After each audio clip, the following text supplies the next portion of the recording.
am writing this under an appreciable mental strain, since by tonight I shall be no more.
Penniless, and at the end of my supply of the drug which alone makes life endurable, I can bear the torture no longer, and shall cast myself from this garret window into the squalid street below.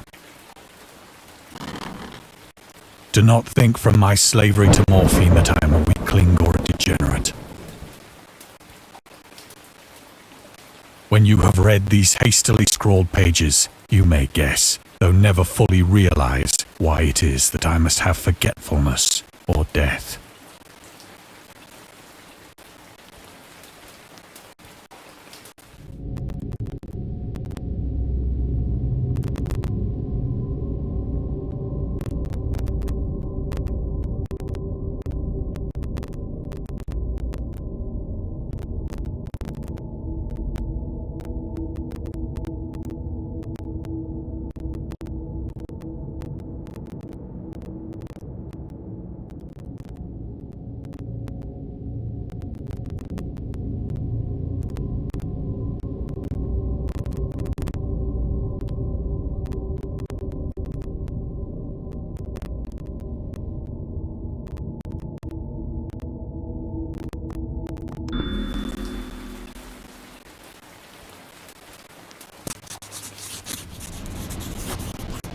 It was in one of the most open and least frequented parts of the broad Pacific that the packet of which I was supercargo fell a victim to the German sea raider.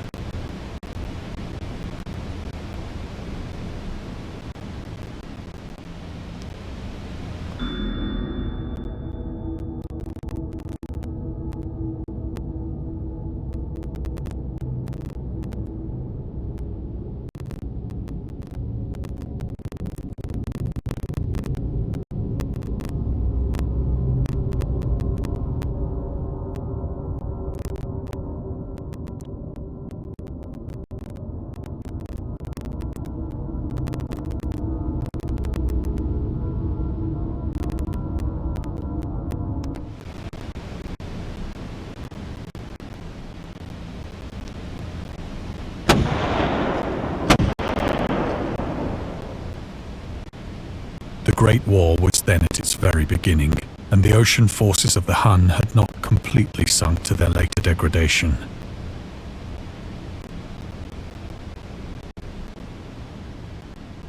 So that our vessel was made a legitimate prize, whilst we of her crew were treated with all the fairness and consideration due us as naval prisoners.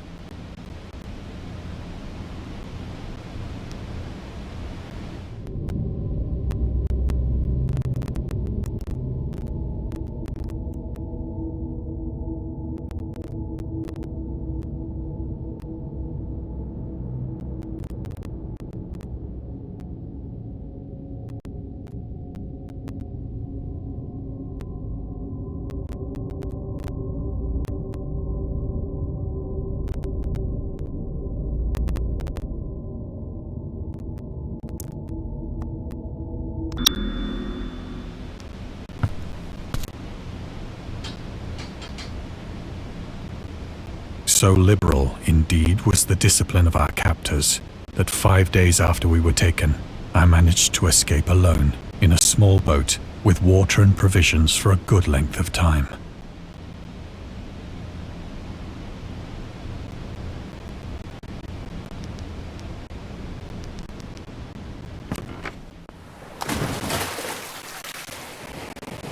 When I finally found myself adrift and free, I had but little idea of my surroundings.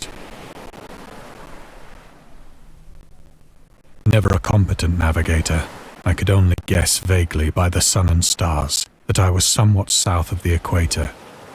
Of the longitude, I knew nothing, and no island or coastline was in sight.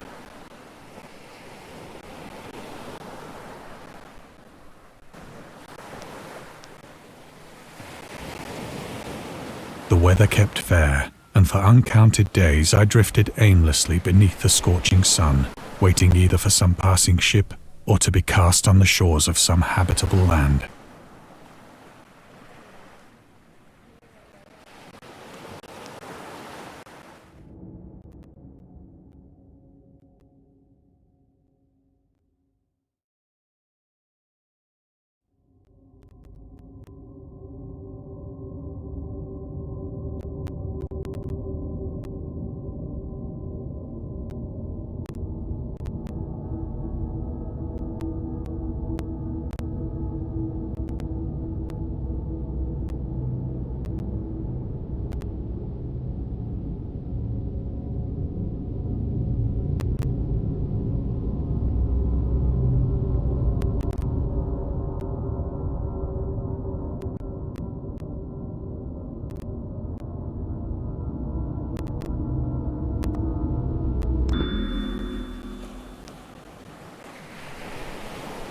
But neither ship nor land appeared, and I began to despair in my solitude upon the heaving vastness of unbroken blue.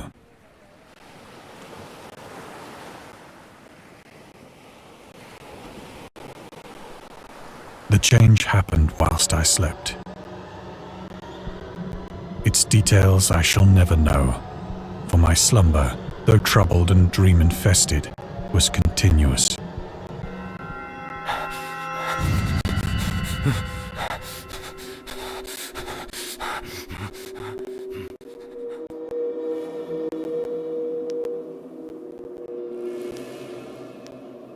When at last I awoke, it was to discover myself half sucked into a slimy expanse of hellish black mire, which extended about me in monotonous undulations as far as I could see, and in which my boat lay grounded some distance away. Though one might well imagine that my first sensation would be of wonder at so prodigious and unexpected a transformation of scenery, I was in reality more horrified than astonished. For there was in the air and in the rotting soil a sinister quality which chilled me to the very core. The region was putrid with the carcasses of decaying fish and of other less describable things which I saw protruding from the nasty mud of the unending plain.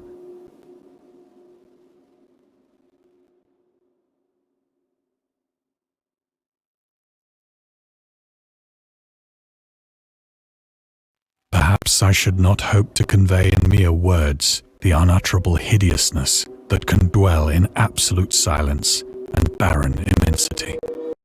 There was nothing within hearing and nothing in sight save a vast reach of black slime, yet the very completeness of the stillness and the homogeneity of the landscape oppressed me with a nauseating fear.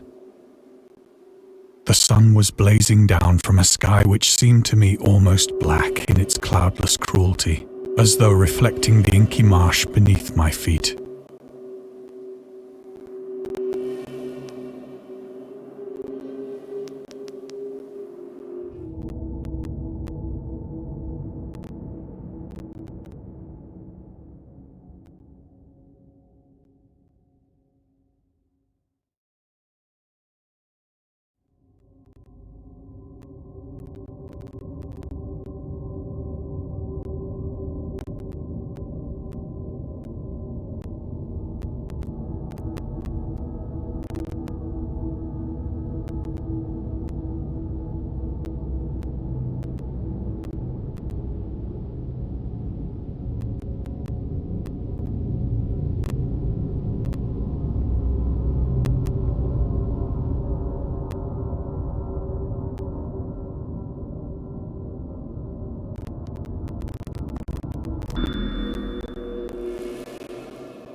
As I crawled into the stranded boat, I realized that only one theory could explain my position.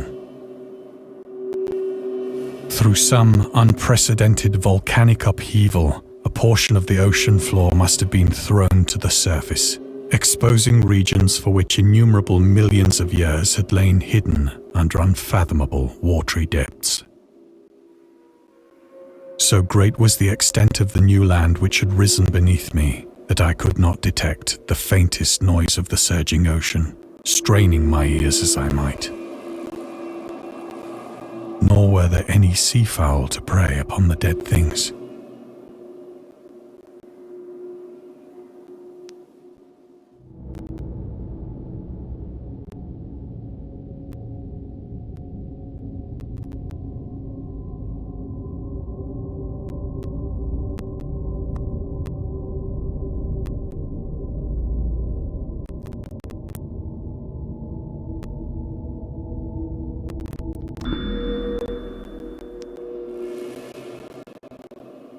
For several hours I sat thinking or brooding in the boat, which lay upon its side and afforded a slight shade as the sun moved across the heavens. As the day progressed, the ground lost some of its stickiness and seemed likely to dry sufficiently for traveling purposes in a short time.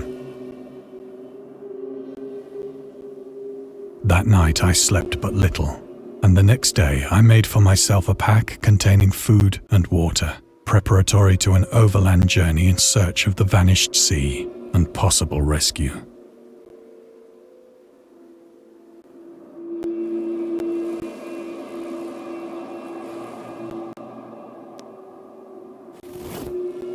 On the third morning, I found the soil dry enough to walk upon with ease.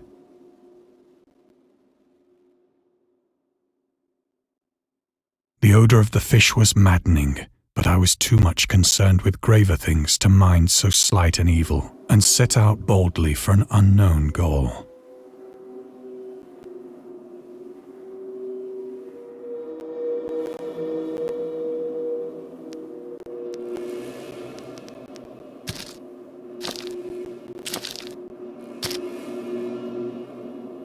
All day I forged steadily westward, guided by a faraway hummock which rose higher than any other elevation on the rolling desert.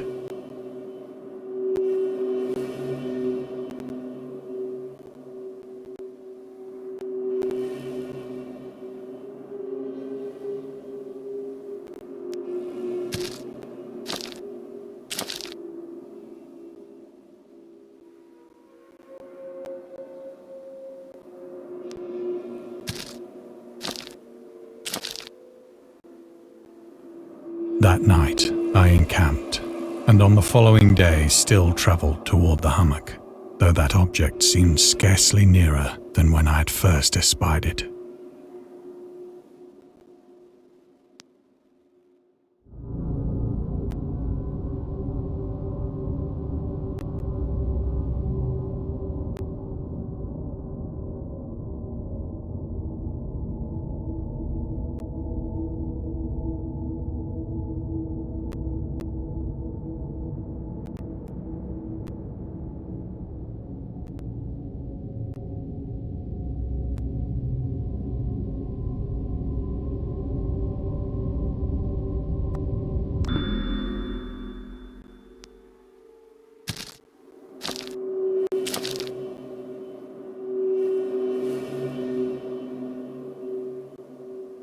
By the fourth evening, I attained the base of the mound, which turned out to be much higher than it had appeared from a distance.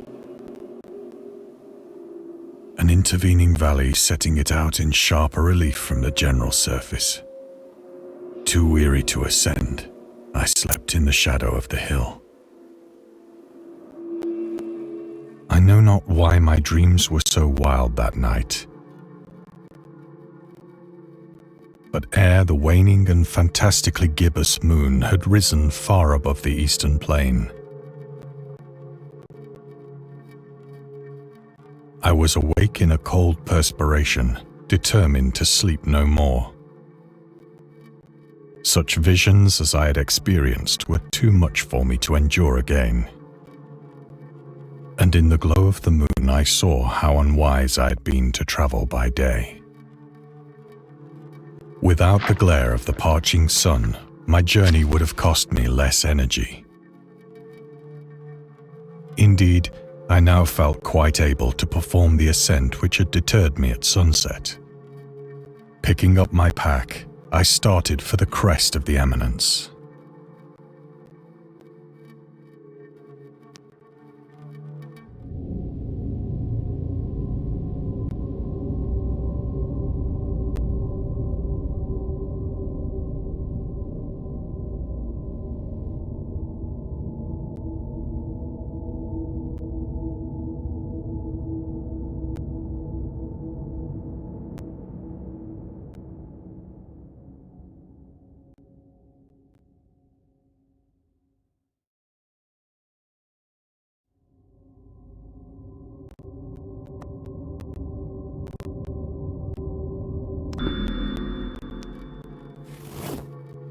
I have said that the unbroken monotony of the rolling plain was a source of vague horror to me. But I think my horror was greater when I gained the summit of the mound and looked down the other side into an immeasurable pit or canyon, whose black recesses the moon had not yet soared high enough to illumine. I felt myself on the edge of the world, peering over the rim into a fathomless chaos of eternal night. Through my terror ran curious reminiscences of Paradise Lost, and of Satan's hideous climb through the unfashioned realms of darkness. As the moon climbed higher in the sky, I began to see that the slopes of the valley were not quite so perpendicular as I had imagined.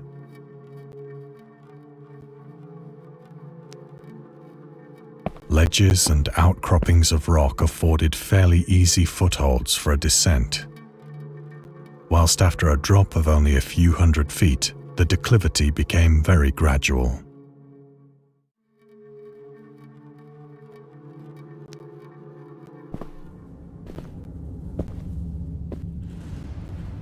Urged on by an impulse which I cannot definitely analyze, I scrambled with difficulty down the rocks and stood on the gentler slope beneath, gazing into the Stygian deeps, where no light had yet penetrated.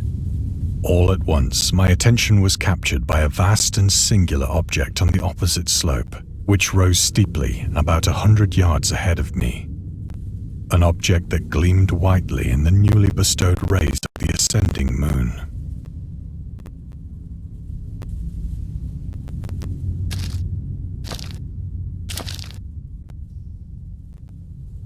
That it was merely a gigantic piece of stone, I soon assured myself. But I was conscious of a distinct impression that its contour and position were not altogether the work of nature. A closer scrutiny filled me with sensations I cannot express.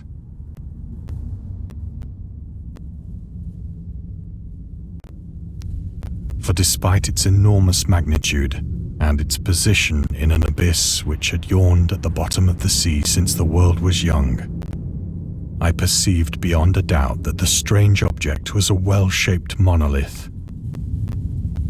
whose massive bulk had known the workmanship and perhaps the worship of living and thinking creatures. Dazed and frightened, yet not without a certain thrill of the scientist's or archaeologist's delight, I examined my surroundings more closely.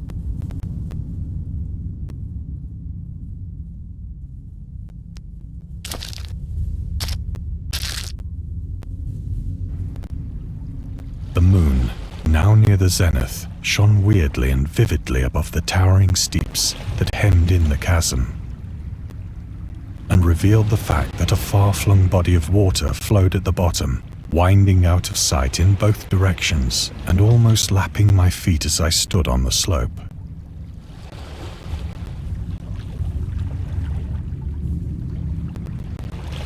Across the chasm, the wavelets washed the base of the Cyclopean monolith.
on whose surface I could now trace both inscriptions and crude sculptures.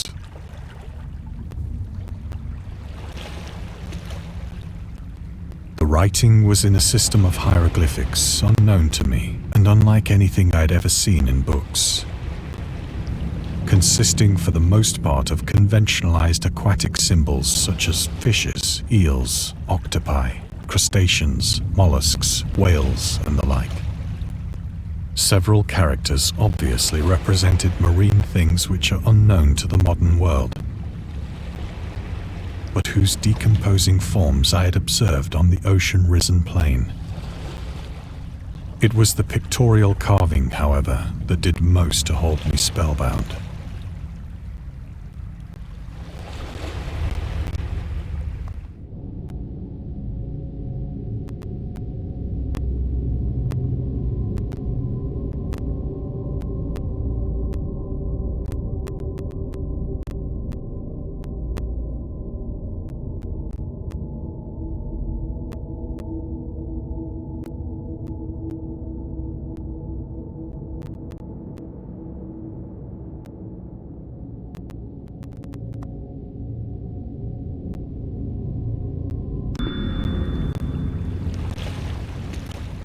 Plainly visible across the intervening water on account of their enormous size were an array of bas-reliefs whose subjects would have excited the envy of a Doré. I think that these things were supposed to depict men, at least a certain sort of men, though the creatures were shown disporting like fishes in the waters of some marine grotto, or paying homage at some monolithic shrine which appeared to be under the waves as well. Of their faces and forms I dare not speak in detail, for the mere remembrance makes me grow faint. Grotesque beyond the imagination of a Poe or a Bulwer, they were damnably human in general outline, despite webbed hands and feet, shockingly wide and flabby lips, glassy, bulging eyes, and other features less pleasant to recall. Curiously enough, they seem to have been chiseled badly out of proportion with their scenic background, for one of the creatures was shown in the act of killing a whale, represented as but little larger than himself. I remarked, as I say, their grotesqueness and strange size, but in a moment decided that they were merely the imaginary gods of some primitive fishing or seafaring tribe. Some tribe whose last descendant had perished eras before the first ancestor of the Piltdown or Neanderthal man was born.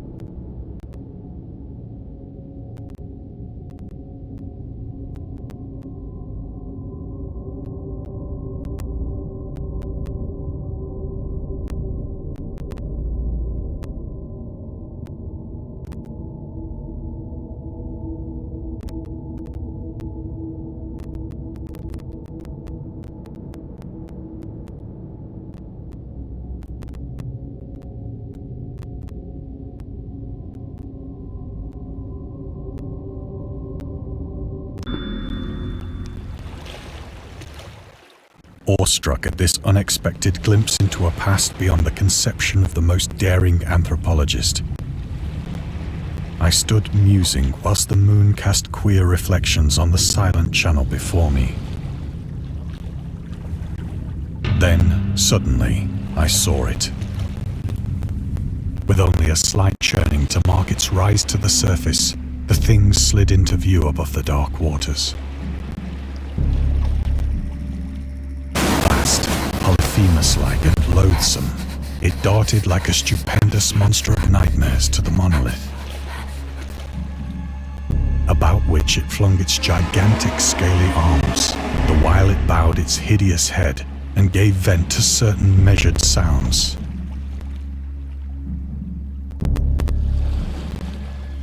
I think I went mad then. Of my frantic ascent of the slope and cliff, and of my delirious journey back to the stranded boat, I remember little.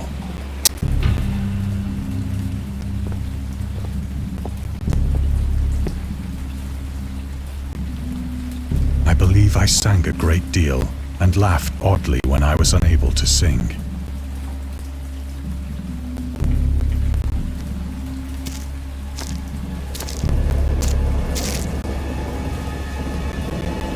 I have indistinct recollections of a great storm sometime after I reached the boat.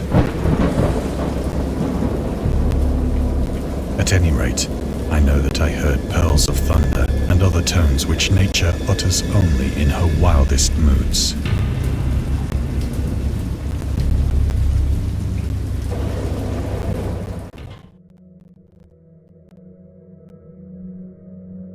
When I came out of the shadows, I was in a San Francisco hospital, brought thither by the captain of the American ship which had picked up my boat in mid-ocean. In my delirium, I had said much, but found that my words had been given scant attention. Of any land upheaval in the Pacific, my rescuers knew nothing. Nor did I deem it necessary to insist upon a thing which I knew they could not believe.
Once I sought out a celebrated ethnologist and amused him with peculiar questions regarding the ancient Philistine legend of Dagon, the fish god.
soon perceiving that he was hopelessly conventional, I did not press my inquiries.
It is at night, especially when the moon is gibbous and waning, that I see the thing.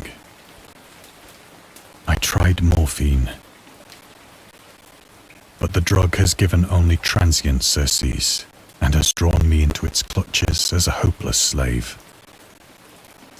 So now I am to end it all, having written a full account for the information or the contemptuous amusement of my fellow men.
Often, I ask myself if it could not all have been a pure phantasm. A mere freak of fever as I lay sun-stricken and raving in the open boat after my escape from the German man of war. This I ask myself, but ever does there come before me a hideously vivid vision in reply. I cannot think of the deep sea without shuddering at the nameless things that may at this very moment be crawling and floundering on its slimy bed, worshipping their ancient stone idols and carving their own detestable likenesses on submarine obelisks of water-soaked granite. I dream of a day when they may rise above the billows to drag down into their reeking talons the remnants of puny, war-exhausted mankind. Of a day when the land shall sink and the dark ocean shall ascend amidst universal pandemonium.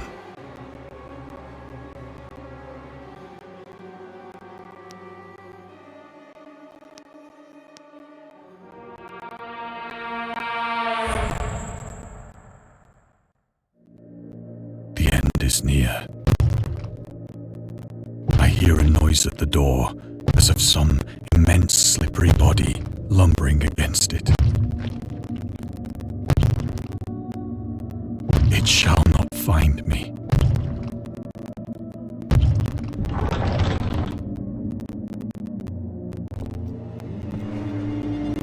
God, that hand!